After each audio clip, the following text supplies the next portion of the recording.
আমাদের দুহার খালপার অথবা দুহার খালের মাছ মারার একটি বিশাল ঐতিহ্য রয়েছে। বছরের দুইটা সময় এখানে সাধারণত মাছ ধরে অনেকেই, বিশেষ করে যারা মাছ ধরতে পছন্দ করেন।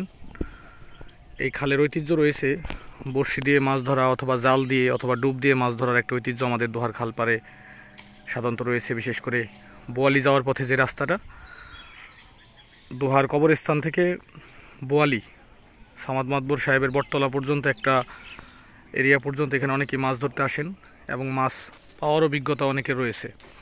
তাই যারা মাছ ধরতে পছন্দ করেন তারা চাইলে এখানে আসতে পারেন এবং মাছ ধরতে পারেন। মাছ ধরা মূলত একটা শখ, পেশাদার কোনো বিষয় নয়। যারা শখে মাছ ধরেন, অনেকে আছে মাছ ধরতে পছন্দ করেন বা ভালোবাসেন, এটা অনেকের হবি, তো তারা চাইলে মাছ ধরতে আসতে পারেন। আমার অবশ্য ধরতে ভালো লাগে, কিন্তু বিধিবাম আমি মাছ ধরতে গেলে মাছ পাওয়াটা মুশকিল। তাই এই যে আমাদের খালের আশেপাশে অনেকেই মাছ ধরার চেষ্টা করতেছে এবং ধরছেও বটে। মোটামুটি সুন্দর পরিবেশ, নিরিবিলি পরিবেশে যাদের মাছ ধরাটা হবি বা প্যাশন তারা আসতে পারেন চাইলে। দারুণ মনোরম পরিবেশ। ধন্যবাদ সবাইকে।